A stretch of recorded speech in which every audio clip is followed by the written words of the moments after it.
is going on to all my Autobots out there? It is your boy, your man, Sook.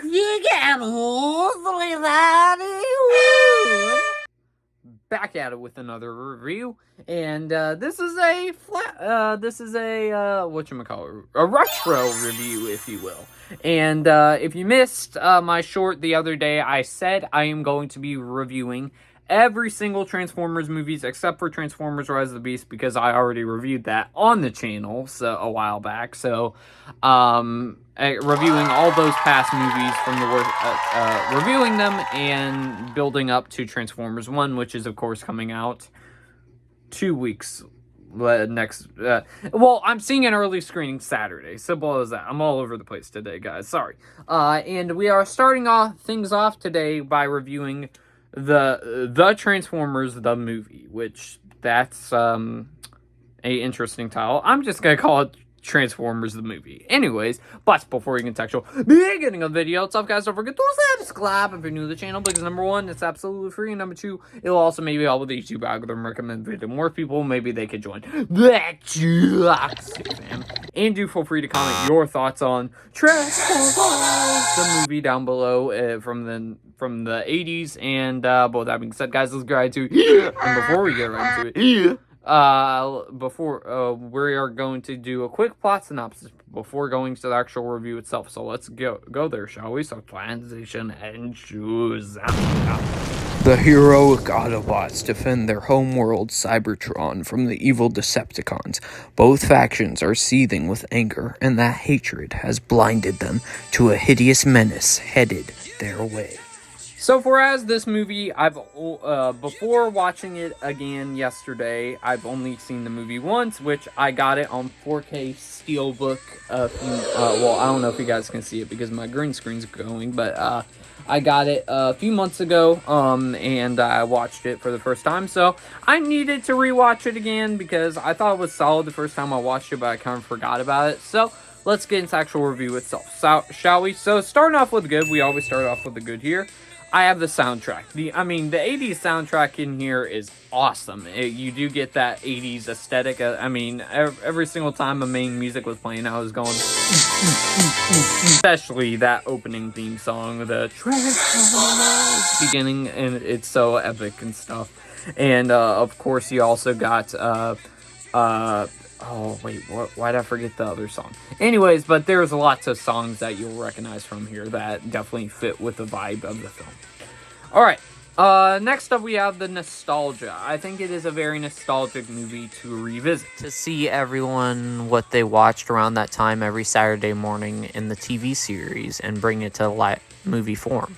And it is technically one of the, if you want to look back on past movies, this is probably the one that you, like past animated movies, like one of the first ever ones with the animation, and you want that nostalgia to bring you back to it. This is definitely one of them because it is very, very old animated style, so it gives you that that you're in the 80s vibes and watching TV and stuff, so yeah. Also, the death sequence of a character, which I'm not gonna spoil it here because it's spoiler free, but the death scene of that character is actually really, really tragic, and I was not expecting it. It didn't make me cry or anything. I was expecting it to happen because I heard it from somewhere, but it was a very tragic sequence nonetheless that was executed very, very well. And it's definitely interesting that they did not use that character throughout the movie the whole entire time. Another positive is the breakout sequence. I think the prison breakout sequences are really cool when they, I forgot what the Autobots specifically names were, but the ones that, the new leader of the Transformers after someone passed away, leading this team, of course, where him and another Autobot get stuck in a cage. That scene I thought was pretty cool. And also you have guilty or innocent, that sequence, so it is really cool, so yeah. And another good is Cybertron as the villain, which most of the live action movies nowadays don't have Cybertron as the villain. It is mostly Megatron, and it's definitely an interesting flavor now where they switch it up, and now Cybertron is the main big bad of this specific movie. So, and I thought overall he was menacing for the time and still pretty cool. All right, now, ladies and gentlemen, when you move on to the mix, and the first mix I have is the animation. Now, don't get me wrong, it is still good for the time, but there are also other anime movies around that time that have better animation compared to this, but still solid animation, though. Don't get me wrong, it does give that nostalgic feeling if you want to visit back in memory lane of what it was like for people when they were the same age as you with the animated animation back then, to see what what it did look like. I just don't think it's as good as animation is nowadays, so it doesn't hold up compared to it, if that makes sense. Another mixed, the voice acting, which, don't get me wrong, there's some voice acting in here I thought was really good, especially the main guy that voices Optimus Prime. He still voices him really good. I'm pretty sure he's voiced him throughout the live-action movies as well. Well, if not, for the live-action movies, they picked a good voice actor to replicate the voice actor from the anime movie.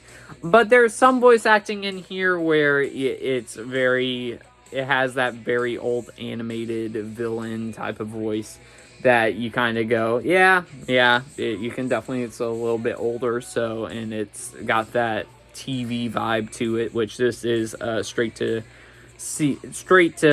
theaters sequel from the TV show, so there's that. And then the final mixed aspect I have is what they do with Megatron, which well, actually I have one more mixed aspect after this, I just realized.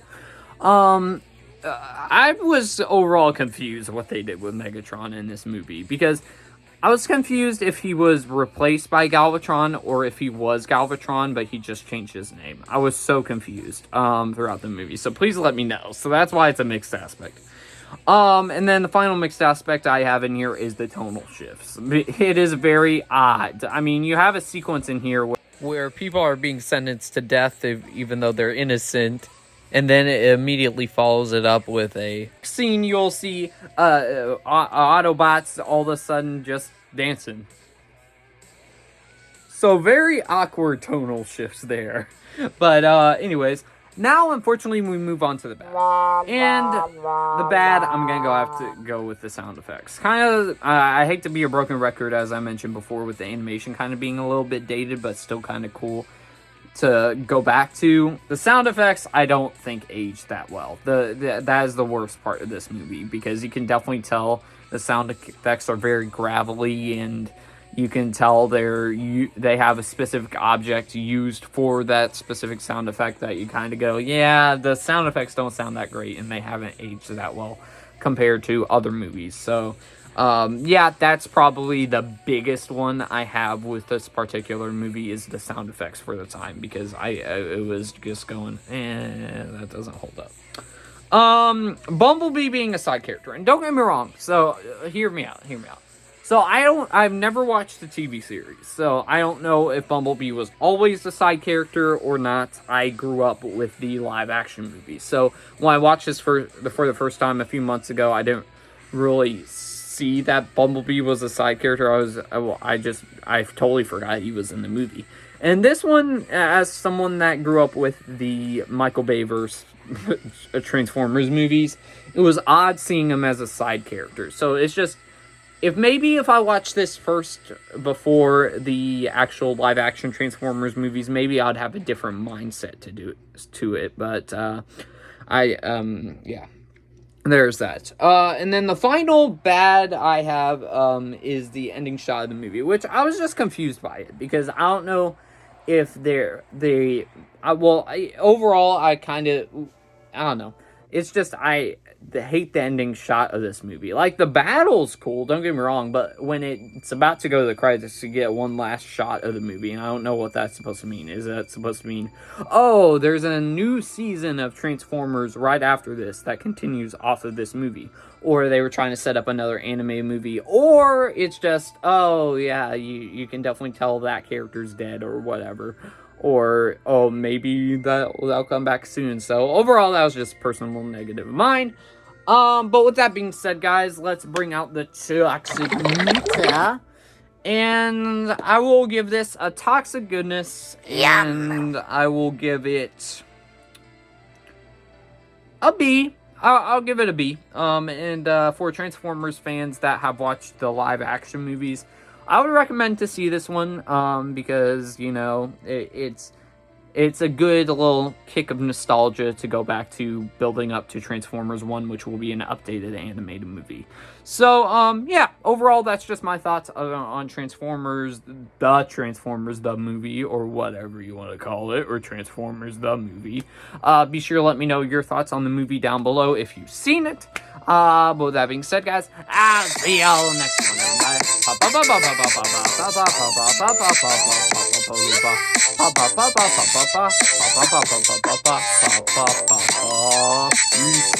And Optimus, help me out here. Autobots, roll out!